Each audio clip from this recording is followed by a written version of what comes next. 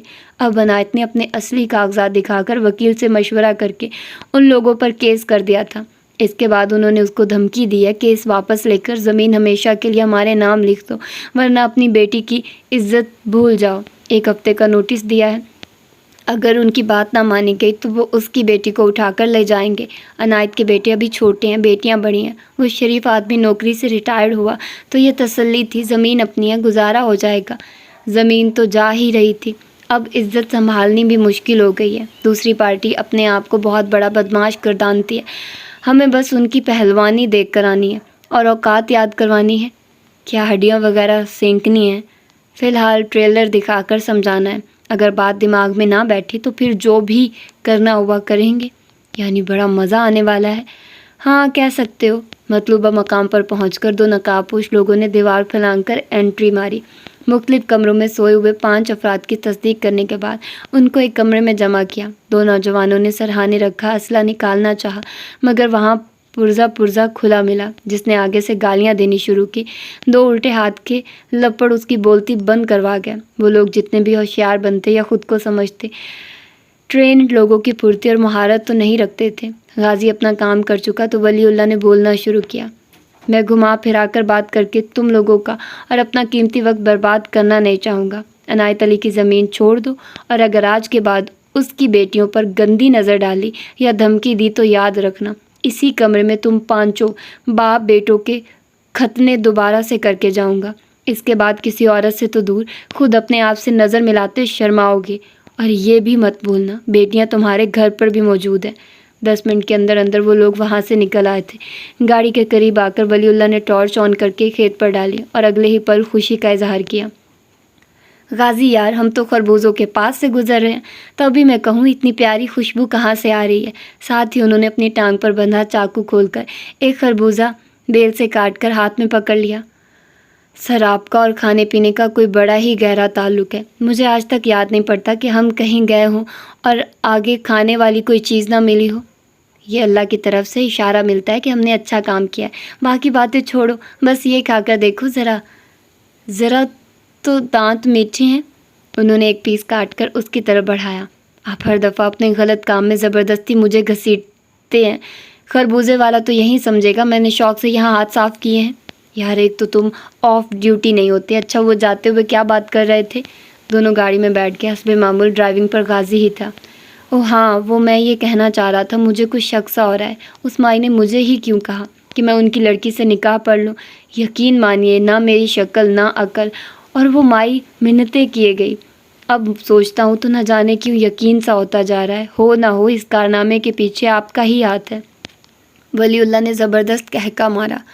تو تم کیا سمجھتے رہے؟ ہماری لڑکی سے تمہاری شادی ہوگی اور ہم ہی لا علم ہوں گے؟ ویسے آپس کی بات ہے، مجھے امید نہیں تھی کہ تم کو علم نہ ہوگا۔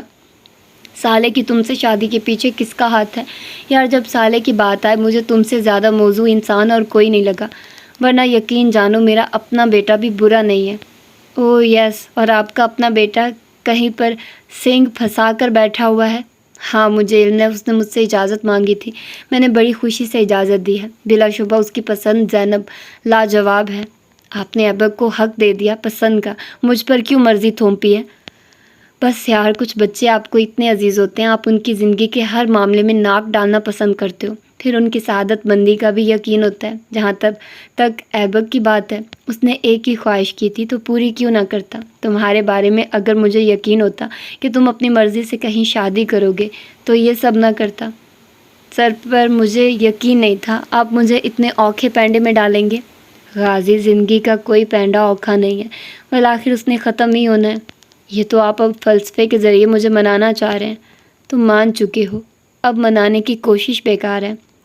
سر، انسان مان کر بھی مکر جاتا ہے، جانتا ہوں، مگر تم انسانوں کی اس قسم سے تعلق نہیں رکھتے ہو جو مکر جانے والی ہے۔ تم اہل زبان والے ہو جو یہ کہتے ہیں جان جاتی ہے تو جائے پر مان نہ جائے۔ کبھی کبھی میں سوچتا ہوں کاش ویسی زندگی نہ جی ہوتی جیسی جی رہا ہوں، پھر تم بھی وہ نہ ہوتے جو آج ہو۔ یاد رکھو ہماری زندگی کے حالات ہی ہمارا مستقبل بناتے ہیں۔ اگر آسانیاں ہی کل سرمایہ ہو تو اللہ کا قرب کیسے ملے؟ اگر انسان کو سب کچھ دنیا میں ہی میسر آ جائے تو کل کی تمنا میں راتوں کو کون جاگے؟ شاید آپ ٹھیک کہتے ہیں۔ وہ اپنی اور ولی اللہ کی آخری سے پہلی ملاقات کو سوچنے میں اس قدر کھویا ہوا تھا۔ جب نعمان نے گاڑی شاہی ہاؤس کے باہر روکی تو باقاعدہ غازان کا کندھا ہلا کر اس کو متوجہ کیا۔ کہاں کھوئے ہوئے ہو؟ کچھ نہیں یار، بس ایسے ہی کوئی بات یاد آ گئی تھی۔ غازی، مجھے نہیں لگتا تمہارا ابراہیم شاہی سے ملنے جانا کوئی عقل مندی ہے، وہ بھی یوں اکیلے۔ میں ساتھ چلتا ہوں۔ غازی نے سر گھما کر نعمان کی آنکھوں میں دیکھا۔ یہ بہت ضروری ہے، خاص کر سالے کے لیے۔ اس کے ساتھ ہی گاڑی کا دروازہ کھول کر باہر نکل گیا۔ اس کو دیکھتے ہی چوکیدار آگے آیا۔ جی سر، کس سے ملنا ہے؟ اندر پیغام بھیجو، سالے ابراہیم کا شوہر سردار غازان خان ابراہیم شاہی سے ملنے آیا ہے۔ چوکیدار اپنے کیبن میں لگے انٹرکام کی جانب گیا۔ 2 منٹ بعد واپس آیا۔ جائیے جی، آپ کو اندر بلایا گیا ہے، مگر پہلے آپ کی تلاشی لینی ہوگی۔ غازی نے اپنے دونوں بازو تھوڑے کھول کر تلاشی دینے کا اشارہ کیا۔ چوکیدار نے اس کی تلاشی لینے کے بعد اندر بھیج دیا۔ لمبی راہداری سے ہو کر وہ آگے آیا تو سامنے ایک 34-35 سالہ خاتون کو اپنا منتظر پایا۔ غازی رک گیا، سلام میں پہل کی۔ وعلیکم السلام، میں سعدیہ ہوں۔ جی میں جانتا ہوں، آپ شاہی صاحب کی بڑی بیٹی ہیں۔ سعدیہ نے اپنے سے قد آور انسان کو سر تا پیر غور سے دیکھا۔ ہلکی ہلکی داڑھی، سفید قلف شدہ شلوار قمیض، کالے جوتوں پر ہلکی سی گرد کی تہ تھی۔ وہ اس گزرے وقت میں سالے کے حوالے سے اس شخص کو ہزاروں کوسنے دے چکی تھی، پر آج یوں سامنے دیکھ کر وہ حیران رہ گئی۔ سعدیہ کو اس کے وجود سے کن دیکھی سی کشش نکلتی محسوس ہوئی۔ اس کو تو آج سے پہلے کبھی دیکھا ہی نہیں تھا۔ سالے کو کہاں پر ملا؟ سنبھل کر سوال کیا۔ کیا سالے ساتھ نہیں آئے؟ جی نہیں، اور نہ ہی اس کو میری یہاں موجودگی کا علم ہے۔ کیا میں شاہی صاحب سے مل سکتا ہوں؟ آ جائیے، میں ابو کے پاس لے چلتی ہوں۔ مختلف راہداریوں سے ہو کر وہ لوگ ایک بیڈ روم تک پہنچے۔ سالے کی مہربانی نے ابو کو بیڈ تک محدود کر دیا ہوا ہے، پر اللہ کا شکر ہے اب ڈاکٹروں کی کوشش سے خود سے اٹھ کر کھانا وغیرہ کھا لیتے ہیں۔ اس کو اپنی طرف سے غازی کو شرمندہ کرنا چاہا، پر اس نے کوئی رد عمل ظاہر نہ کیا۔ ابو، یہ سالے کا میاں ہے، آپ سے ملنے آیا ہے۔ کمرے میں اس وقت اور لوگ بھی موجود تھے۔ سالے کا نام سنتے ہی ابراہیم کے چہرے پر صدمے کے بعد غصہ ابھرا۔ میرا سالے کے ساتھ کوئی تعلق نہیں ہے۔ اس آدمی کی وجہ سے اس نے میرے بیٹے کو مروا دیا۔ اس کا شوہر میرے پاس کیوں آیا؟ ٹھہر ٹھہر کر بولتے ہوئے ابراہیم نے نفرت سے کہا۔ السلام علیکم شاہی صاحب، آپ کی بیٹی کی موت کے پیچھے سالے کا کوئی لین دین نہیں ہے، یہی بتانے کو آج میں خود چل کر آیا ہوں۔ بولنے کے ساتھ اس نے کرسی کھینچ کر بیڈ کے قریب کی اور کسی کے کہے بغیر ہی ابراہیم شاہی کے سامنے تسلی سے بیٹھ گیا۔ اگر آپ بہتر سمجھیے تو کیا ہم لوگ تنہائی میں بات کر سکتے ہیں؟ تم تنہائی مانگ رہے ہو؟ شکر کرو میرے گھر پر آنے کے بعد ابھی بھی زندہ بیٹھے ہو۔ جو کہنا ہے سب کے سامنے بولو اور جاؤ یہاں سے، اس سے پہلے کہ میرے آدمی تمہیں اللہ کے پاس بھیجیں۔ وہ ابراہیم کی بات پر یوں ہنسا جیسے بچے نے لطیفہ سنایا۔ جیسے آپ کی مرضی شاہی صاحب، تو پھر غور سے سنیے۔ میرا نام سردار غازان خان ہے۔ میں سردار احمد یار خان کا بیٹا ہوں، اسی احمد یار کا جس کو آپ نے اپنے بھائی کے کہنے پر قتل کروایا تھا۔ نہ صرف میرے والد کو بلکہ میرے چچا اور دادا کو بھی گولیاں ماری گئی۔ یاد آ گیا ہے؟ آپ کے چہرے کا اڑتا ہوا رنگ اس بات کی گواہی ہے کہ آپ کی یادداشت اچھی ہے۔ غور سے دیکھ لیں، میں سردار خاندان کا خون ہوں، جس خاندان کے سبھی مرد آج سے 15 سال پہلے آپ نے دن دہاڑے مروا دیے۔ میں وہ بچہ ہوں جس کے بے قصور باپ کو اس سے چھین لیا گیا، اور چھیننے والے آپ تھے۔ یقین مانیے شاہی صاحب، اگر آپ کو اس میں حصہ نہ ہوتا تو ابراہیم کو مار دینے کے بعد میرے اندر کی آگ بجھ جاتی، مگر ایسا نہیں ہوا تھا۔ اس وقت میں کمزور تھا، آپ طاقتور تھے، اس لیے مجھے بڑے سال صبر کرنا پڑا تاکہ آپ کا بیٹا جوان ہو تو میں اس کو مار کر آپ سے پوچھوں کہ اب تمہیں احساس ہوا؟ جب زندہ سانس لیتے ہوئے انسان کی رگیں کاٹ دی جاتی ہیں تو وہ کس تکلیف سے گزرتا ہے۔ تمہارے باپ کو میں نے نہیں مروایا تھا۔ ابراہیم کی شکل ہارے ہوئے سپاہی سی تھی اور کمرے میں موجود دوسرے لوگوں کو جیسے سانپ سونگھ گیا تھا۔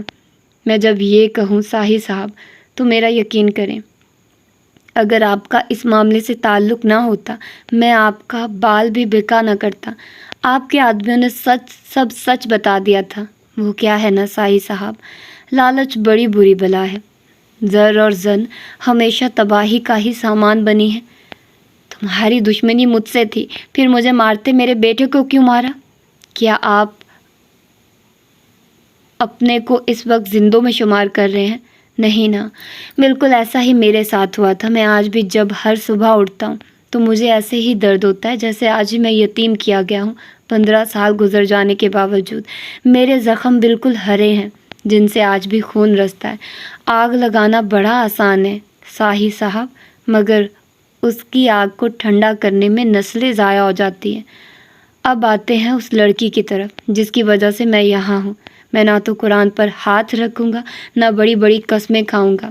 اگر آپ کو یقین نہیں کرنا تو نہ کریں، مگر حقیقت یہی ہے۔ صالح اور میرا نکاح سے پہلے کیا، نکاح کے بعد بھی آپس میں کوئی تعلق نہیں ہے۔ یہ رشتہ صرف اور صرف ولی اللہ صاحب کی خواہش کا نتیجہ ہے۔ صالح کا ماموں کی ہونے کی حیثیت سے انہوں نے اپنا حق استعمال کیا ہے۔ اب اگر آپ کو صالح کو نقصان پہنچانے کا سوچ کر اس کی تلاش میں نکلنا ہے تو یاد رہے وہ میری ذمہ داری ہے اور وہ بے قصور ہے۔ پچھلے حساب برابر ہوئے ساہی صاحب، مگر یہ جنگ آگے بڑھانے کی خواہش جاگی تو 101 دفعہ سوچیے گا۔ میرے پاس تو کھونے کو کچھ بھی نہیں ہے۔ جو خزانہ تھا اسے تو سالوں پہلے گوا چکا ہوں۔ اب میں نڈر اور بے باک ہوں، اور جو رشتے میرے ذمہ ہیں ان کی حفاظت کرنا بھی جانتا ہوں۔ آپ کو خیر سگالی کے طور پر اپنی طرف سے ایک تحفہ دینا چاہتا ہوں۔ آپ کے بیٹی نے ایک خفیہ شادی کر رکھی تھی۔ اس نے جیب میں سے ایک چٹ نکال کر ساہی کے سامنے بیڈ پر رکھی۔ یہ گلبرگ میں موجود اس گھر کا پتہ اور فون نمبر ہے جہاں رحیل کی بیوہ اور بیٹی رہتی ہیں۔ اس عورت کے خاندان پر نہ جائیے گا، بلکہ اپنے بیٹے کی اولاد کو سنبھال لیں، یہی بہت ہے۔ اپنی جگہ سے اٹھا۔ مجھے اگر مارنا ہوا تو پیٹ کے پیچھے سے وار نہ کرنا ساہی، اس دفعہ مرد بن کر سامنے سے آنا۔ اللہ حافظ۔ وہ کمرے کی بوجھل فضا میں موجود افراد کو ساکت کھڑا چھوڑ کر وہاں سے نکل آیا۔ وہ غصے اور الجھن سے بیٹھا اسکرین کو گھور رہا تھا جہاں وائبر آن تھا۔ کال جا رہی تھی، مگر دوسری جانب سے پچھلی 4 کوششوں کے جواب کی طرح اب بھی کوئی جواب نہیں آ رہا تھا۔ اس کی آنکھوں میں تھکن اور نیند ہونے کے باوجود وہ ابھی بھی اس امید سے سونے سے انکاری تھا ہو سکتا ہے اس دفعہ ورشے کال اٹھا لیں، اور امید آخر بھر آئی تھی۔ لیپ ٹاپ کی اسکرین کا منظر بدلتے شیر بخت کے دل کی دھڑکن تیز ہو گئی۔ جلدی سے الرٹ ہو کر اسکرین پر جھکا۔ ہیلو، دوسری جانب سے ورشے کی کمزور سی آواز آئی۔ ورشے، خدا کا نام ہے اپنی طرف سے ویڈیو آن کرو۔ میں ایسا نہیں کر سکتی۔ کیوں؟ اور تمہاری طبیعت کو کیا ہوا ہے؟ کل سے کال پر کال کر رہا ہوں، تم فون کیوں نہیں اٹھاتی ہو؟ ماس کہہ رہی تھی تم ٹھیک نہیں ہو، کیا ہوا ہے؟ کچھ نہیں ہوا، بس ذرا معدہ خراب ہے، کیا بہت آتی ہے، اس کی وجہ سے کمزوری ہو رہی ہے۔ ورشے، جی ویڈیو آن کرو۔ نہیں کروں گی۔ کیا تم پر مجھ سے کیا ناراض ہو؟ نہیں تو پھر ویڈیو آن کیوں نہیں کر رہی ہو؟ کیونکہ اس وقت میری حالت اتنی خراب ہے، میری شکل ایسی ہو رہی ہے کہ خود کو آئینے میں دیکھ کر ڈر رہی ہوں۔ تم ویڈیو آن کر رہی ہو یا میں واپس آؤں؟ پاگل ہوئے ہو؟ اگلے ماہ تمہارے پیپر ہیں اور ابھی تم کو یہاں سے گیا ہوئے 1 ماہ بھی نہیں ہوا۔ واپس آنے کی بات کی نا تو اپنی اماں اور میرے ابا سے جوتے ہی کھاؤ گے۔ تو پھر مجھے بتاؤ میں کیا کروں؟ کل سے پاگل پھر رہا ہوں، یہی سننے کو مل رہا ہے۔ ورشے ٹھیک نہیں ہے، خود تم اپنی شکل تک نہیں دکھا رہی ہو۔ ہاں تو اس کا مطلب یہ تھوڑی ہے تم بھاگے واپس آؤ۔ پیچھے سے کچھ اور آوازیں آئی۔ کیا کوئی مہمان آیا ہوا ہے؟ ہاں، میری امی اور بھابھی آئے ہیں۔ ساتھ ہی نہ صرف اسکرین روشن ہوئی بلکہ ورشے کی بھابھی کا چہرہ دکھائی دیا، مگر شیر بخت کا سارا دھیان بیک گراؤنڈ میں نظر آتے اپنے بیڈ روم کے منظر پر تھا، اور اسکرین کے ایک کونے میں ورشے کا ایک کندھا نظر آ رہا تھا۔ السلام علیکم بھابھی، آپ کیسی ہیں؟ وعلیکم السلام شیر بخت بھائی، تم لوگ تو بڑے تھوڑے وقت میں بڑی ترقی کر رہے ہو۔ تمہاری اردو تو اتنے سے عرصے میں بالکل کلیئر ہو گئی ہے۔ شکریہ بھابھی، اور گھر پر سب خیریت ہے؟ ہاں سب اچھا ہے۔ ورشے کا سنا تو ہم ماں بیٹی سے رکا نہیں گیا، اسی وقت بھاگے آئے۔ شیر بخت سنجیدہ ہو گیا۔ کیا اس کی طبیعت زیادہ خراب ہے؟ ڈاکٹر کو دکھایا؟ نہیں بھائی، طبیعت بالکل ٹھیک ہے، اللہ کا کرم ہوا ہے۔ اب شروع کے دنوں میں ایسا تو ہوتا رہے گا۔ شیر بخت ہانک بنا اسکرین کو دیکھ رہا تھا۔ بھابھی میں آپ کی بات نہیں سمجھا۔ کون سے شروع کے دن؟ کیا ورشے نے یا تمہاری امی نے نہیں بتایا؟ اس سے پہلے شیر بخت کچھ کہتا ورشے کی دھیمی سی آواز آئی۔ بھابھی اس کو علم نہیں ہے۔ ہاں لو، جس کو سب سے پہلے بتانا چاہیے تھا وہی اب تک لا علم ہے، اور باقی سارے پاکستان کو پتہ چل گیا ہوا ہے۔ شیربخت مبارک ہو، اللہ نے تمہارے گھر خوشی کا سامان کیا ہے۔ ایک تو تھکاوٹ، دوسری نیند، تیسرے ورشے کا اجتناب، اوپر سے بھابھی کی پہیلیاں بجھوانا، سب اس کے سر پر سے گزر گیا۔ اس کے چہرے کے تاثرات دیکھ کر دوسری طرف بھابھی اور ورشے کی ہنسی گونج گئی، ساتھ ہی کال آف ہو گئی۔ ایک لمحے کو تو شیربخت کا جی چاہا لیپ ٹاپ اٹھا کر سامنے دیوار پر مارے، پڑھائی پر 2 حرف بھیج کر واپس چلا جائے۔ ابھی سوچ ہی رہا تھا جب میسیج ملا۔ زیادہ غصہ کرنے کی ضرورت نہیں ہے، میں بالکل بھی تمہیں نظر انداز نہیں کر رہی ہوں، بلکہ آج کل تمہیں بہت زیادہ سوچتی ہوں، اور آنے والی زندگی کے ہر پل تمہیں نہیں سوچ سکوں گی، کیونکہ کسی کی نیپی بدلنی ہوگی، فیڈر بنا بنا کر دینا ہوگا، تمہارے ساتھ ساتھ تمہارے بچے کے بھی نخرے دیکھنے پڑیں گے۔ شیربخت نے سوچا بچے کا ذکر کہاں سے آ گیا۔ اس نے ٹائپ کرنا شروع کیا، اگر چاہتی ہو کہ میں پرسکون ہو کر 2 گھنٹے کی نیند لے سکوں تو پلیز اپنی شکل دکھا دو، مجھے فکر ہو رہی ہے، اور یہ بچے کا ذکر یہاں پر کیا معنی رکھتا ہے۔ کچھ سوچ کر ورشے نے دوبارہ کال ملائی۔ اس کو سامنے دیکھ کر شیربخت کی جیسے جان میں جان آئی، جذبات کی زیادتی سے آنکھوں میں آنسو آ گئے، ورشے کی جان پر بن آئے۔ کیا اتنی بری لگ رہی ہوں؟ دیکھتے ہی رونے بیٹھ گئے۔ آستین سے چہرہ رگڑتے ہوئے اس نے نفی میں سر ہلایا۔ تو پھر ورشے، مجھے تم سے محبت ہو گئی ہے، بڑی شدید والی۔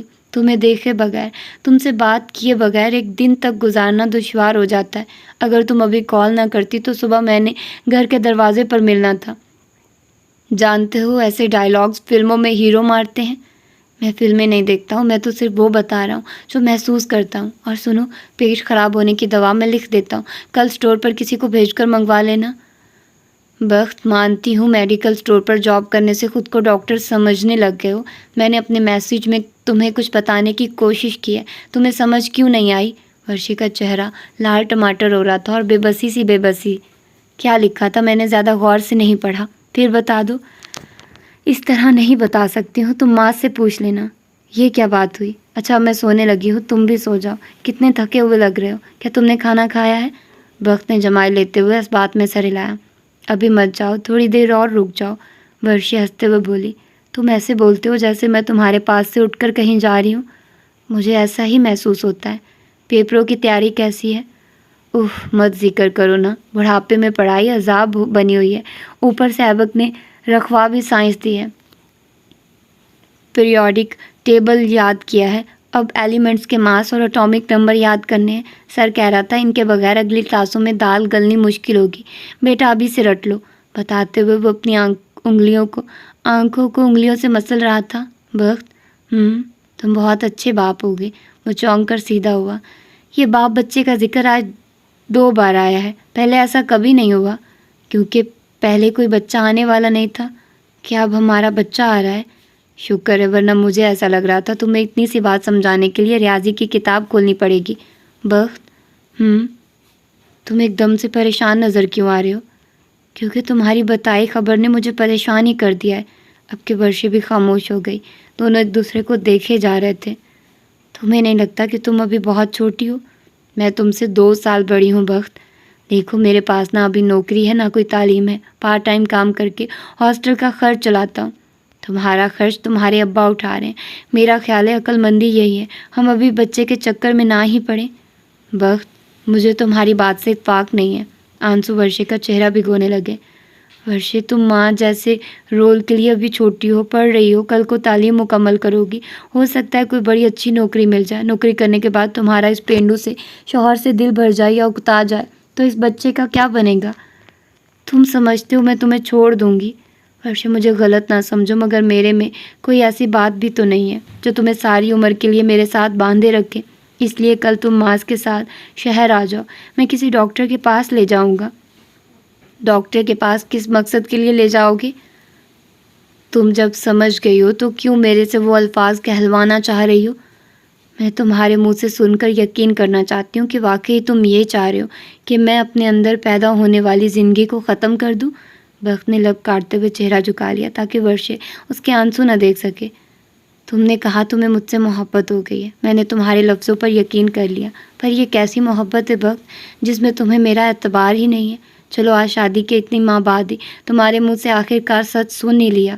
تمہیں مجھ پر لگنے والے الزام سچ ہی لگتے ہوں گے، تبھی آج اتنی بڑی بات کہہ دی۔ خدا کا نام ہے میری بات کا الٹ مطلب مت نکالو۔ میں کتنی پاگل ہوں، میں ایک ایک پل تمہیں سوچتی ہوں۔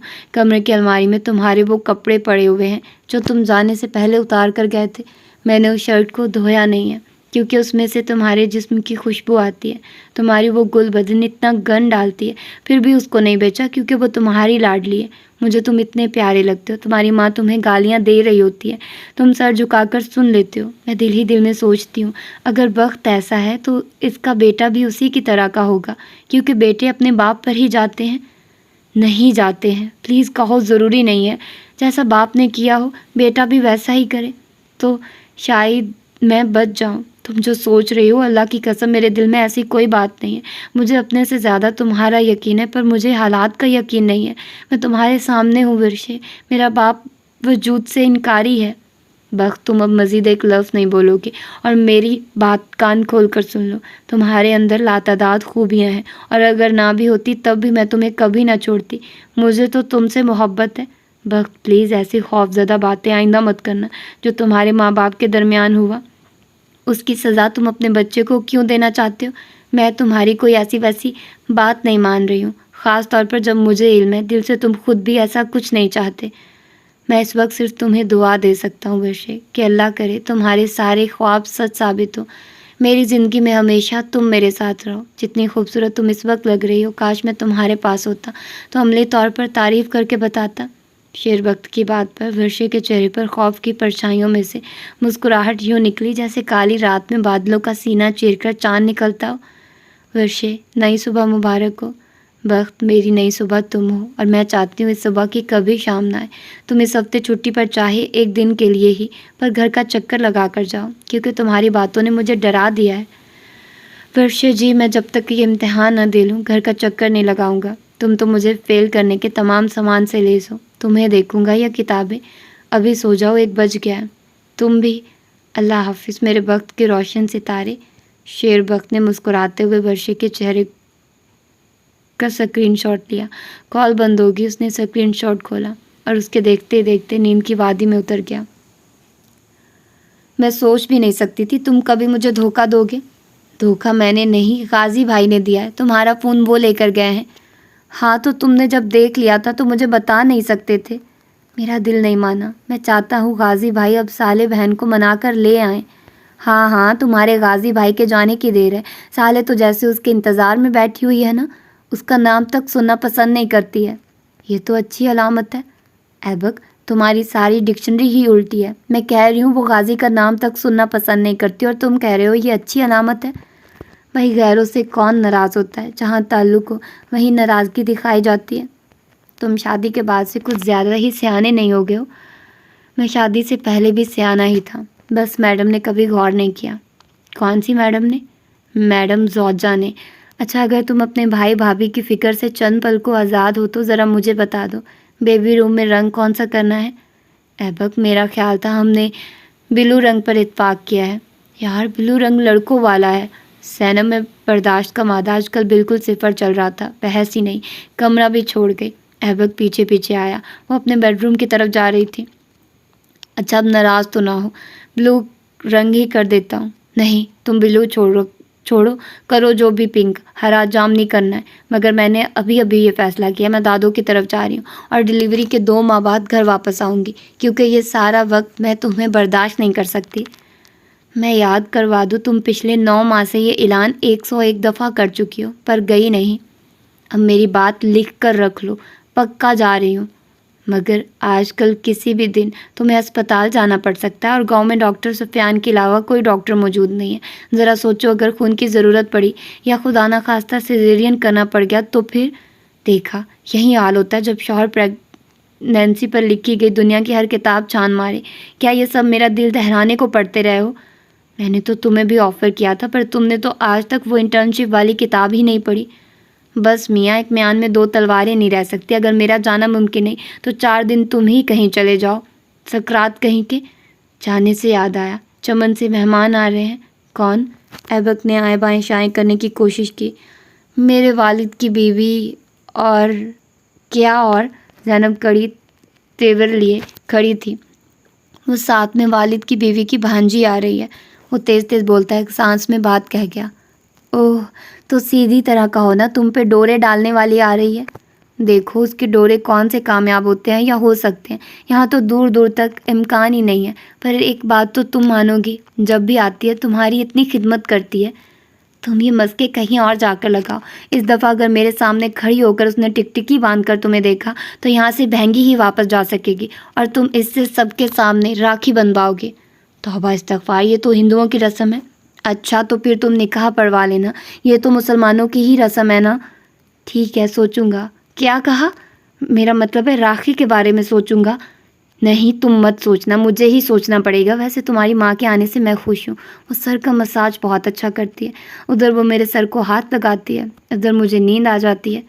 ابھی یہ فکر ہے میری اصل ماں کے سامنے بولنے سے گریز کرنا، کہیں وہ ناراض ہی نہ ہو جائے۔ ارے کیا بات کر رہے ہو، بینگ ینگ ایسی نہیں ہے، وہ تو خود رکاشا کو بول کر ان سے اپنے سر کا مساج کرواتی ہیں۔ ویسے بھی آپس کی بات ہے، تمہارا ابا بھی اتنا ہینڈسم بھی نہیں کہ بڑھاپے میں آ کر عورتیں ان کے لیے ایک دوسرے سے لڑیں۔ عورتوں کا کوئی اعتبار نہیں ہوتا، ایک سبزی والے سے ریٹ کرتے ہوئے اتنا لڑ کر آ جاتی ہیں، یہ تو پھر ایک آدمی کی بات ہے۔ اچھا، کیا اب ہم ایک نئی فضول سی بحث میں لڑنے بیٹھیں گے؟ بالکل بھی نہیں، بس یہ بتا دو رنگ کون سا کرنا ہے تاکہ میں ابھی جا کر لے آؤں اور کل تک کمرہ تیار ہو جائے گا۔ ایبک، تمہیں آخر نیلے رنگ سے کیا مسئلہ ہے؟ سینی، یہ لڑکوں والا رنگ ہے، تو کیا تم لڑکے کے کمرے میں پنک رنگ کرنا چاہتے ہو؟ لڑکی بھی تو ہو سکتی ہے، ایبک کے لہجے میں امید تھی۔ لوگ بیٹے مانگتے ہیں، تمہیں آخر بیٹی کا اتنا شوق کیوں ہے؟ ایبک نے محبت بھری نظروں سے زینی کو دیکھا۔ کیا بتا دوں؟ ہاں جی، احسان کرے کنیز پر۔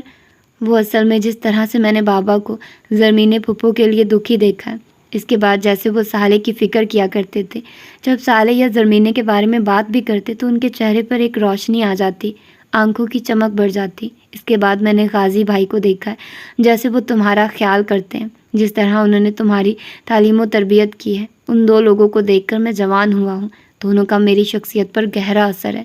جیسے یہ دونوں عورت کی عزت کرتے تھے، مجھے یہ احساس بڑی شدت سے ہوتا، ہو نہ ہو عورت اللہ کی کوئی بڑی ہی خاص مخلوق ہے، یا پھر بیٹیاں اور بہنیں اللہ کا کوئی انعام ہے جو انسان کو معتبر کرتی ہیں، آپ کا دل گداز کرتی ہیں۔ اس لیے میرا جی چاہتا ہے میری بھی بیٹی ہو، جس کی تربیت کر کے میں دنیا کے سامنے فخر سے سر اونچا کر کے بولوں، یہ میری بیٹی ہے۔ جیسے غازی بھائی کو تم پر فخر ہے، جیسے بابا کو سالے پر تھا۔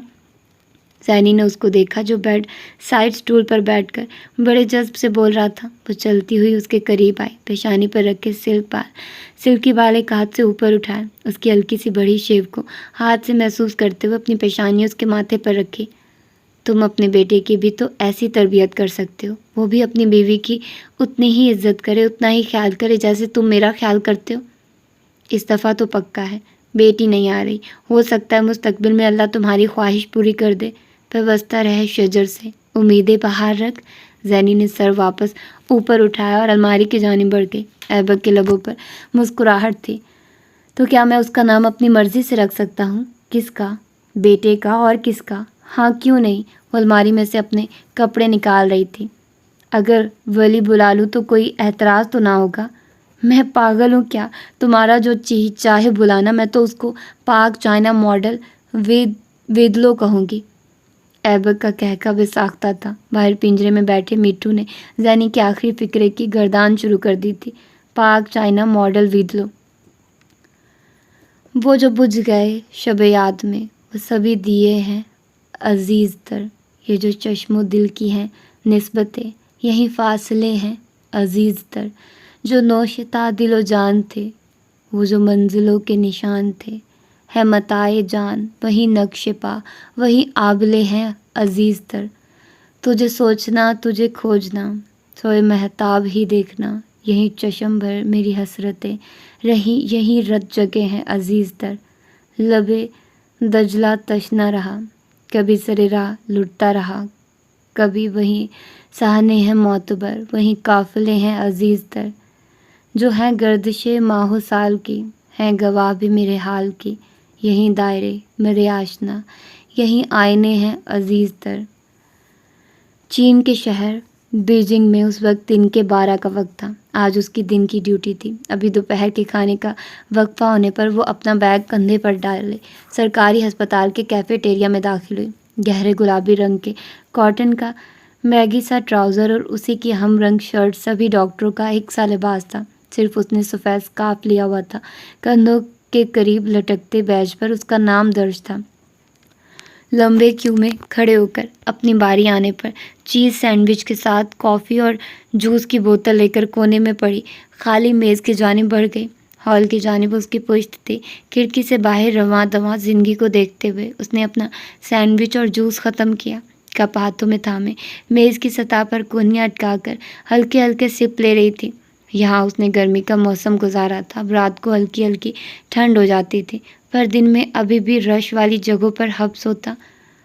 السلام علیکم بیوٹیفل، گرم جوش آواز میں سلامتی بھیجی گئی اور جس کی جانب سے بھیجی گئی وہ میز پر ایک کافی اور 2 ڈونٹس رکھ کر سالے کے بالکل سامنے موجود سیٹ سنبھال چکا تھا۔ منہ کو کپ لے کر جاتا ہاتھ 2 پل کو راہ میں ساکت ہوا، پھر واپس جھک گیا۔ نظریں ابھی تک سامنے نظر آنے والے چہرے پر جمی تھی۔ سالے کے تصور میں وہ پل گھوم گئے جب اس نے پہلی دفعہ اس انسان کو دیکھا تھا۔ اپنی قسمت پر رونا ہی آ گیا تھا کیونکہ تب سالے نے صرف اس کا ظاہر دیکھا تھا۔ آج وہ اپنے ظاہری و باطنی سچ کے ساتھ اس کے سامنے موجود تھا۔ آج نہ سامنے 2 دانت باہر جھانک رہے تھے، نہ ہی داڑھی مونچھیں موجود تھی۔ اس نے اس کو سردار کے روپ میں ہمیشہ شلوار قمیض میں ملبوس دیکھا تھا، کالیا کے روپ میں سیاہ سلم فٹ ٹراؤزر شرٹ میں، پر آج وہ ہلکے نیلے رنگ کے 2 پیس سوٹ کے ساتھ سفید بے شکن شرٹ پہنے ہوئے تھا جس میں اس کا قد اور جسامت مزید واضح ہو رہی تھی۔ سالے یکٹک اس کے چہرے کو دیکھے گئی۔ مسلمان کے سلام کا جواب دینا چاہیے، میں نے دل ہی میں دے دیا ہے۔ تم مجھے یہاں دیکھ کر حیران کیوں نہیں ہوئی ہو؟ کیونکہ مجھے علم تھا آپ نے ایک نہ ایک دن ایسے ہی اچانک سے آنا ہے۔ کیا تمہیں میرا انتظار تھا؟ نہیں، بس یقین تھا۔ پھر تم نے ہر کسی کو مجھے اپنا پتہ بتانے سے منع کیوں کیا؟ اس سے کیا فرق پڑا؟ آنے والے کو کون روک سکا؟ غازی ٹانگ پر ٹانگ رکھ کر بڑے ریلیکس انداز میں بیٹھ کر اس سے مخاطب تھا۔ نظریں سالے کا ایک انداز پڑھ رہی تھی۔ اس فرار کے پیچھے وجہ کیا تھی؟ میں کچھ وقت اپنے ساتھ تنہا رہنا چاہتی تھی۔ وہ کیوں؟ مجھے خود سے کچھ سوال پوچھنے تھے۔ پوچھ لیے؟ ہاں۔ سالے کی نظریں کافی کے کپ پر تھی اور غازی کے سالے کی آنکھوں پر۔ جواب ملے؟ کچھ سوالوں کے جواب ملے ہیں، باقی کے اسی طرح موجود ہیں۔ غازی نے کافی کا سپ لے کر اپنا ڈونٹ اٹھایا، ایک نوالا لیا، واپس پلیٹ میں ڈال دیا۔ اب کیا ارادہ ہے؟ مزید کچھ وقت تنہا چاہیے یا جواب ڈھونڈنے میں مدد چاہیے؟ سالے اب کافی نہیں پی رہی تھی۔ مجھے جواب ڈھونڈنے میں مدد چاہیے۔ سب سے اہم سوال کیا ہے؟ اگر بتا دوں تو آپ کو برا لگے گا۔ اس بات کی فکر نہ کرو، سوال بتاؤ۔ چند پل سوچنے کے بعد وہ نظریں جھکائے ہی بولی، سب سے زیادہ جو سوال مجھے تنگ کرتا ہے وہ یہ ہے، کیا میں اپنے باپ کے قاتل کے ساتھ ساری زندگی گزار سکوں گی؟ بالکل ایسا ہی سوال میں نے بھی خود سے کرتا رہا ہوں۔ کیا میں اپنے باپ کے قاتل کی بیٹی کو بیوی کی حیثیت دے پاؤں گا؟ غازی کے فوری جواب نے سالے کو جتا دیا کہ وہ ہر قسم کے سوال کے لیے تیار تھا۔ سالے کا وہاں آکسیجن کی کمی ہوتی محسوس ہوئی۔ تو کیا آپ کو اپنے سوال کا جواب مل گیا؟ اس نے ایک اور سپ لیا اور گہری سانس خارج کرتے ہوئے بولا، سالے بات پتہ ہے کیا ہے؟ جہاں محبت نہ ہو وہ ساری عمر سوال در سوال حائل رہتے ہیں، اور جہاں محبت ہو جائے وہاں بڑے سے بڑے سوال کا جواب نکل آتا ہے۔ جیسے میں نے خود کو سمجھایا، میرے باپ کا قاتل سالے کا باپ ہے، سالے نہیں۔ سالے بے قصور ہے، مگر میں تو ایسا بھی نہیں سوچ سکتی ہوں کیونکہ میرے باپ کا قتل آپ نے ہی کیا ہے، اس لیے آپ بے قصور نہیں ہیں۔ ہاں میں مانتا ہوں، اور یقین مانو میں یہ بھی نہیں کہوں گا کہ تب میری عمر چھوٹی تھی، میں جذباتی انسان تھا اور یہ وہ۔ میں بالکل بھی اپنی صفائی نہیں دوں گا۔ جب میں نے ٹریگر دبایا میں ایک بچہ نہیں، ایک بوڑھا انسان تھا۔ بوڑھا انسان جذباتی نہیں ہوتا بلکہ اس کے فیصلے اس کی عمر بھر کے تجربے کی بنیاد پر ہوتے ہیں۔ اگر آج کوئی تمہیں نقصان پہنچاتا ہے تو میں آنکھ کے بدلے آنکھ، کان کے بدلے کان اور جان کے بدلے جان ہی لوں گا، جس کی اجازت مجھے میرا دین دیتا ہے۔ اگر یہ بات ہے غازان صاحب، تو کیا مجھے بھی پھر اپنے باپ کے قاتل کے سینے میں گولی اتارنے کی اجازت ہے؟ غازی نے مسکراتی ہوئی نظروں سے اس کو دیکھا۔ میں اس وقت بالکل نہتا ہوں اور تمہارے ہاتھ بالکل نہیں رکوں گا، جیسے جی چاہو بدلا لو، گولی مار کر یا دل توڑ کر۔ آپ کے اور میرے درمیان دل نہیں آ سکتا ہے؟ ہاں، میں بھی یہی سمجھتا تھا پر غلط سمجھتا رہا۔ تمہارے اور میرے درمیان دل آ سکتا نہیں بلکہ آ چکا ہے۔ اگر آپ کے اور میرے درمیان دل آ سکتا ہے تو ان دو لوگوں کو کیوں صرف اس لیے مار دیا گیا کہ ان کو ایک دوسرے سے محبت تھی؟ ان کے درمیان بھی تو دل ہی آ گیا ہوگا۔ غازی کی نظروں میں سر تاثر ابھرا۔ پہلی بات تو یہ سالے جو لوگ چلے گئے ہیں ان کا نامہ اعمال بند ہو چکا ہے۔ نہ جانے اللہ کو ان کا کون سا عمل پسند آ گیا ہو اور وہ جنت میں موج منا رہے ہوں۔ میرا نامہ اعمال ابھی جاری و ساری ہے۔ میرے منہ سے نکلنے والے الفاظ کسی کے لیے تکلیف کا باعث نہ بنے، میرے لیے ضروری ہوں گے، اور جو جا چکے ہیں میں ان کے کردار کا پوسٹ مارٹم نہیں کرنا چاہتا، مگر تم اپنے الفاظ پر غور ضرور کرو۔ تم میری محبت کو ایک تھرڈ کلاس معاشقے سے ملا رہی ہو، مرد اور عورت کے درمیان پروان چڑھنے والے فحش جذبات سے ملا رہی ہو۔ ہم لوگ فرشتے تو نہیں ہیں غزان صاحب، ہم بھی ایک مرد اور عورت ہی ہیں، پھر ہمارے جذبات کیوں فحش نہیں؟ غازی بڑی دیر اس کو سنجیدہ نظروں سے دیکھتا رہا، پھر سوٹ کی اندرونی جیب سے ایک پیپر نکال کر سالے کے سامنے میز پر ڈال دیا۔ یہ کھول کر دیکھ لو سالے، تمہارا میرا نکاح نامہ ہے، اور یہی سب سے بڑا فرق ہے۔ سالے نے اذیت سے پل کے پل آنکھیں موند دی۔ کامتی گرفت سے نکاح نامہ کھول کر دلہا کے نام اور سائن دیکھے۔ دلہے کے نام غازی احمد یار، البتہ سائن میں سردار غزان خان لکھا تھا۔ سالے کی آنکھوں کے سامنے دھند چھا گئی، جسے اس نے ہاتھ کی پشت کے ساتھ صاف کیا۔ آپ پہلے اس رشتے سے ہی انکاری تھے، تو پھر اچانک یہ تبدیلی کیوں؟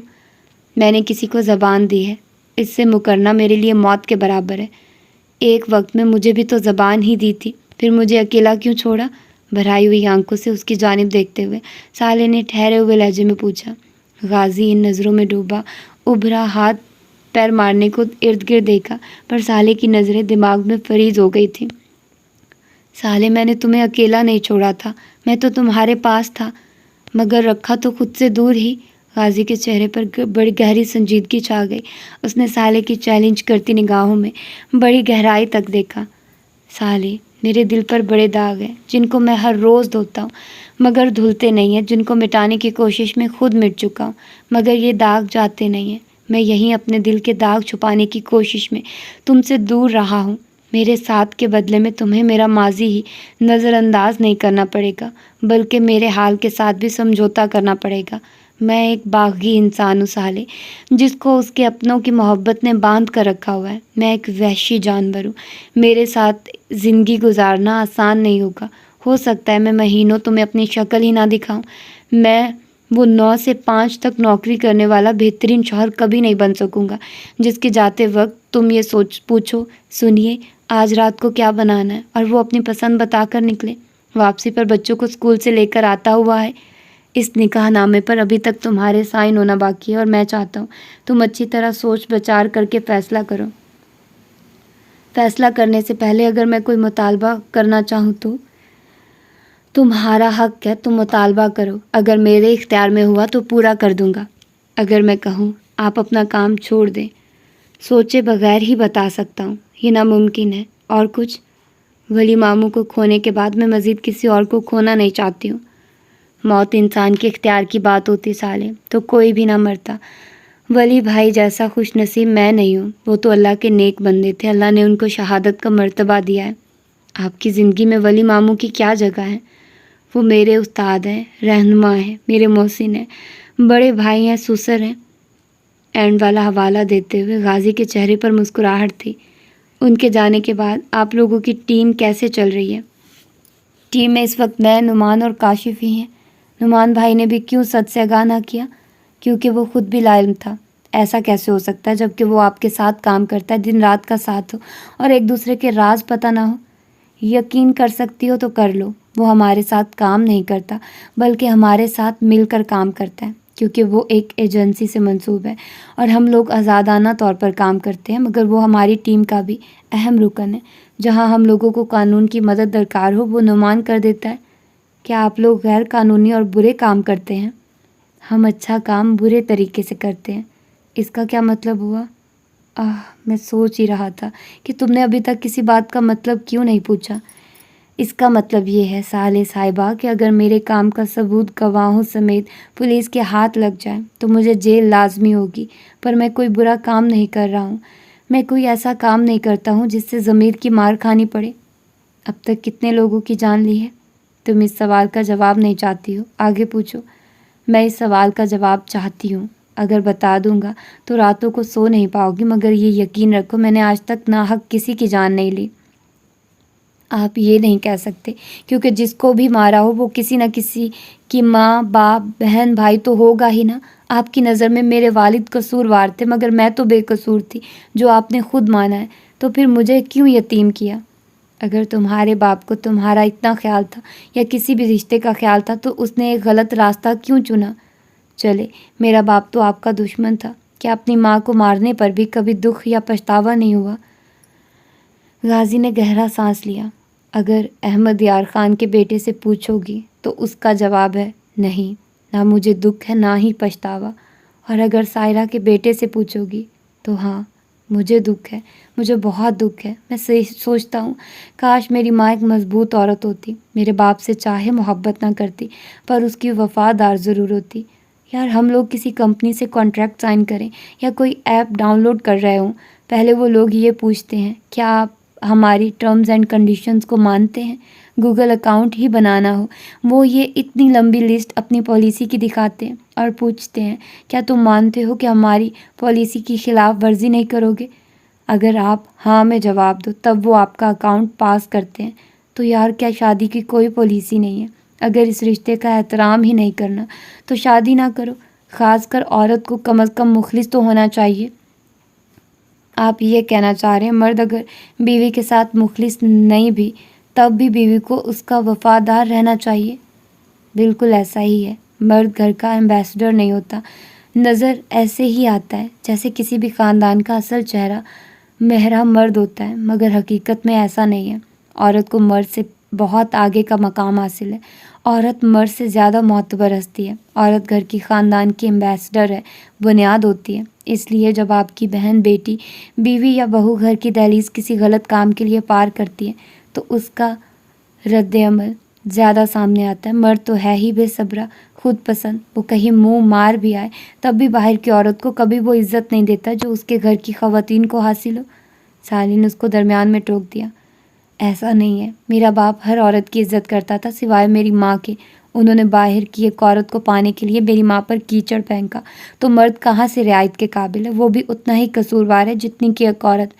ان دونوں کی وجہ سے 4 خاندان تباہ ہو گئے۔ کاش میری ماں کی شادی آپ کے والد جیسے انسان سے ہوئی ہوتی یا انہی سے ہی ہو جاتی تو یہ سب خون خرابہ نہ ہوتا، بلکہ دونوں آئیڈیل لوگ تھے، ان کا گھر ایک جنت ہوتا۔ غازی کے چہرے سے ٹینشن دھیرے سے غائب ہو گئی، ہونٹوں پر مسکراہٹ دوڑ گئی۔ کم آن سالے، کیا کہہ رہی ہو؟ ٹھیک کہہ رہی ہوں، جو محبت کرنے والے ہوں ان کو محبت کرنے والے ہی ملنے چاہیے۔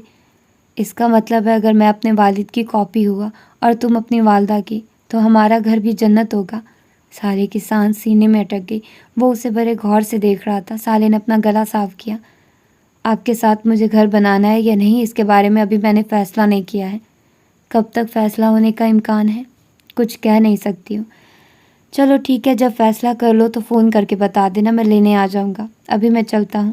وہ اپنی جگہ سے اٹھا اور وہاں سے چلا گیا۔ سالے نے قدموں کی آواز دور ہوتی سنی پر مڑ کر نہیں دیکھ سکی۔ بے یقینی سے آنکھوں میں آنسو ہی آ گئے۔ ٹپ ٹپ ٹپ، 1 2 پھر 3 4، پھر ان کی تعداد بڑھتی چلی گئی۔ سر جھکا کر آنسو صاف کرنے میں مصروف تھی جب آواز اپنے بالکل پہلو سے آئی۔ اب رونا کس بات پر آ رہا ہے؟ کوئی ایسے بھی کرتا ہے، اتنی دور سے لینے آئے اور ایک دفعہ بھی یہ نہیں کہا سالے میں تمہیں لینے آیا ہوں، اب تمہیں مزید یہاں اکیلا رہنے نہیں دوں گا، تم میری ہو اور تمہیں میرے ساتھ ہی رہنا ہوگا، ایسا کچھ بھی نہیں کہا اور اٹھ کر چل دیے۔ اس سے اچھا تھا آتے ہی نہ۔ دونوں کے کندھے مس ہو رہے تھے۔ غازی کا چہرہ دروازے کی جانب تھا، سالے کا کھڑکی کی ہی جانب۔ وہ ہلکا سا اس کی طرف جھکا، نظریں سامنے آتے جاتے لوگوں پر رکی تھی۔ اب کیا مجھے یہ سب کچھ بولنا پڑے گا تبھی تم میرے ساتھ چلو گی؟ سب کچھ نہ صحیح، کچھ تو کہہ سکتے ہیں نا، کم از کم اتنا ہی کہہ دیں سالے آج کے بعد کوئی بندہ نہیں ماروں گا۔ اب تم اتنی مہنگی نہ پڑو، سالے کے لبوں پر مسکراہٹ دوڑ گئی، جیسے غازی نے نہ دیکھ سکا۔ اس نے اپنا سر جھکا کر سالے کے کندھے پر رکھا اور کان کے قریب سرگوشی کی۔ سالے، میں چاہتا ہوں تم میرے ساتھ گھر چلو، پلیز، چلو گی؟ سالے نے ہونٹ دانتوں میں دبا کر ہلکا سا سر موڑا۔ دونوں نے ایک دوسرے کی جانب دیکھا۔ سالے نے سر دھیرے سے اس بات میں ہلا دیا۔ شکر ہے یار، اس کا مطلب ہے اب میں زینی کا بیٹا دیکھ سکوں گا۔ کیا مطلب؟ اس کا بیٹا 5 دن کا ہو گیا پر وہ مجھے دیکھنے نہیں دیتی ہے۔ اس کا کہنا ہے جب تک سالے یعنی تم میرے ساتھ نہیں آؤ گی وہ اپنا بیٹا نہیں دکھائے گی۔ صدمے سے سالے کا منہ کھلا کا کھلا رہ گیا، پوری کی پوری غازی کی جانب گھومی۔ آپ کا مطلب ہے آپ مجھے اس لیے لینے آئے تاکہ اپنا بھانجا دیکھ سکیں؟ ہاں بھائی، اور میں پاگل یہ سمجھ رہی ہوں جناب عالی میری محبت میں آئے ہیں؟ غازی نے اپنی مسکراہٹ دبائی، سالے کی تھوڑی سی پکڑ کر اس کا چہرہ اونچا کیا اور اس کے چہرے پر جھکا۔ اگلا سارا کام غازی نے اپنے ہونٹوں سے لیا۔ سالے کے لبوں پر ابھی تک کافی کا ذائقہ موجود تھا جسے غازی نے مٹا کر اپنی محبت کا ذائقہ وہاں چھوڑ دیا۔ سر اٹھا کر پوچھا، اتنا ثبوت کافی ہے یا اور چاہیے؟ سالے کے گال لال ہو رہے تھے، چہرے پر آتی لٹوں کو کان کے پیچھے کرتے ہوئے اس نے نفی میں گردن ہلائی۔ اس نفی کا کیا مطلب لوں؟ اور ثبوت چاہیے؟ سالے نے ایک دفعہ پھر نفی کی۔ تو پھر چلیں؟ سالے نے ہاں میں سر ہلایا، پھر یاد آنے پر بولی، مگر میں اس وقت آن ڈیوٹی ہوں، لنچ بریک پر نکلی تھی۔ میں یہاں آنے سے پہلے اندر بتا آیا تھا ڈاکٹر صالح غزان کا انتظار نہ کیا جائے، اس طرح تو میری نوکری چلی جائے گی۔ کوئی فکر نہیں، تمہارا اسسٹنٹ بے صبری سے اپنی نوکری واپس بحال ہونے کا انتظار کر رہا ہے۔ کون؟ شیر بخت؟ جی جناب۔ وہ شیر بخت کے اغوا کا کیا ڈرامہ تھا؟ غازی ہنستے ہوئے بولا، وہ اغوا نہیں تھا، وہ لوگ میرے دوست کے آدمی تھے جو مجھے اتنی دفعہ بلا چکا تھا، وقت نہیں مل رہا تھا اس کے پاس جانے کا، تو تنگ آ کر اس نے اپنے آدمی بھیجے تھے کہ جہاں ملے جیسا ملے اٹھا کر لے آؤ۔ میں نے کہا میرے ساتھ خاتون ہے، اس کو گھر چھوڑ کر آتا ہوں۔ انہوں نے کہا ثبوت کے طور پر وہ لڑکا ہمارے ساتھ بھیج دو اور بس۔ غازی نے اس کا ہاتھ پکڑا ہوا تھا۔ دونوں بلڈنگ سے نکل کر باہر آئے۔ سالے کو لگا وہ کیب روکے گا، مگر وہ ایک بائک کے پاس رک گیا جس پر 2 ہیلمٹ رکھے تھے۔ کیا ہم اس پر جائیں گے؟ ایئرپورٹ تک؟ ہاں، مگر میں آج تک اس سواری پر نہیں بیٹھی ہوں، اگر میں گر گئی تو خیال رکھنا مجھے اپنے پیچھے مت کھینچنا۔ سالے نے اس کے بازو پر ایک ہاتھ مارا۔ غازی نے ہنستے ہوئے ایک ہیلمٹ اٹھا کر سالے کے سر پر باندھا، پھر اپنا لگایا۔ میں تمہیں گرنے تھوڑی دوں گا، ابھی تو ہم کوئٹہ جا رہے ہیں، پر وہاں سب سے ملنے کے بعد میں تمہیں کہیں لے کر جانا چاہتا ہوں۔ میرے ساتھ چلو گی؟ کہاں؟ سرپرائز ہے، پر اتنا بتا دوں، آبادی سے دور، جنگلوں میں، جہاں خاموشی ہوگی، کوئی فون نہیں ہوگا، ٹی وی نہیں ہوگا، لوگ نہیں ہوں گے، تنہائی ہوگی اور ڈھیر ساری محبت۔ چلو گی؟ سالے اس کے دیکھنے کے انداز پر شرما رہی تھی، اس کے کندھے میں منہ چھپاتے ہوئے اس بات میں سر ہلایا۔ غازی کا کہکا بڑا جاندار تھا۔ اس نے سالے کی پیشانی چومی اور بائک پر بیٹھ کر کک ماری۔ دوسری کوشش پر بائک سٹارٹ ہو گئی۔ اس نے ریس دیکھ کر سالے کو پیچھے بیٹھنے کا اشارہ کیا۔ وہ ڈرتے ڈرتے بیٹھی۔ غازی نے اس کے بازو پکڑ کر اپنی کمر میں ڈال کر حکم دیا، ہم کافی سپیڈ سے جائیں گے، اس لیے گرفت مضبوط رکھنا۔ سالے نے سر ہلا دیا۔ غازی نے ایک دفعہ پھر ہلکی سی ریس دے کر بریک ہٹائی۔ بائک آگے بڑھتے ہی سالے نے اپنا سر غازی کے کندھے پر رکھ دیا۔ 2 سیکنڈ بعد وہ ہوا سے باتیں کرتا ہوا جا رہا تھا اور سالے اس کو مضبوطی سے تھامے آنکھیں موند کر اس کی خوشبو کو محسوس کر رہی تھی۔ زندگی انسان کو تب ہی مزہ دیتی ہے جب انسان اس زندگی کو مکمل اللہ پر خود سپردگی کے ساتھ گزارے۔ جو مل گیا اس پر شکر ہو، جو نہ ملے اس کا گلہ نہ رہے۔ ان دونوں کا ایک دوسرے کے بارے میں یقین تھا، دونوں ایک دوسرے کے دل کے داغوں سے واقف تھے، دونوں شکوہ نہیں شکر کرنے والے تھے۔ اور یہ تھا ناول، اور یقیناً آپ لوگوں کو پسند آیا ہوگا۔ مجھے تو اچھا لگا اور میں نے اس ناول کو کمپلیٹ کر کے ہی اپلوڈ کیا، مطلب ابھی تک میں نے اس کے ایک بھی ایپیسوڈ اپلوڈ نہیں کیا، اور میں نے اتنی لمبی لمبی ایپیسوڈز آپ کو دی ہیں اور پھر بھی آپ لوگوں کو پسند نہیں آیا یہ ناول نا، تو پھر بس آپ لوگوں کا اللہ حافظ ہے۔ آپ لوگ ڈیزرو ہی نہیں کرتے کہ میں آپ لوگوں کو کوئی اچھا ناول پڑھ کر سناؤں۔ میں نے پورا ایک دن لگا دیا اس کو پڑھنے میں، اور اس کی 5 ایپیسوڈ 2 گھنٹے کی ایپیسوڈ میں نے دی، اور 5 دن میں نے آپ لوگوں کو یہ ناول کمپلیٹ کر کے دے دیا ہے، ٹھیک ہے۔ ہو سکتا ہے یہ 4 دن میں کمپلیٹ کر دوں، 4تھی ایپیسوڈ کے ساتھ ہی 5ویں ایپیسوڈ، کیونکہ یہ چھوٹی سی ہی بنی ہے، 1 گھنٹے کی ایپیسوڈ بنی ہے، تو اس کو 1 گھنٹے کی کر کے میں آپ لوگوں کو دے دوں گی۔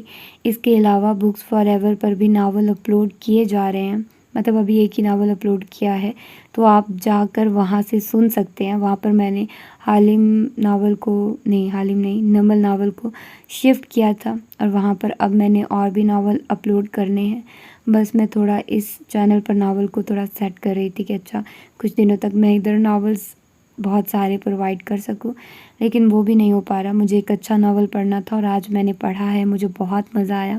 یہ ناول بہت اچھا تھا، اور میں شروع سے ہی جانتی تھی کہ سردار غزان ہی غازی ہوگا، مجھے پکا ڈاؤٹ تھا، اور وہی نکلا۔ بہت ساری جگہوں پر میں تھوڑا بہت ڈاؤٹ ہے، لیکن خیر مطلب اس نے کیسے دونوں جگہوں پر اپنی حاضری دی تھی، ہر جگہ وہ ہوتا تھا، تو شاید وہ آگے پیچھے تھے، تھوڑے مسنگ تھے، کیا کہہ سکتے ہیں اس کو، تو کچھ نہ کچھ ضرور ہوا ہوگا۔ اور باقی بہت مزے کا ناول تھا، تھرو آؤٹ جرنی بہت مزے کی تھی، اور زینب کا کریکٹر اتنا مزے کا تھا، وہ تھرو آؤٹ بندی چل رہی ہے اور اتنی مست تھی، اور اس کے جو بھی اس کا جتنے بھی مطلب کہہ لینا کہ سین آتے تھے وہ سارے بہت مزے کے ہوتے تھے، وہ چل تھی، اور وہ اتنے مزے سے ڈائلاگ ڈلیور کرتی تھی، مطلب اس کے بہت مزے کے ڈائلاگس لگتے تھے، وہ جتنا بھی بولتی تھی بہت اچھا ہوتا تھا، اور وہ ایک سنسیئر بندی تھی، اچھی تھی، اس کا کریکٹر بہت زبردست تھا۔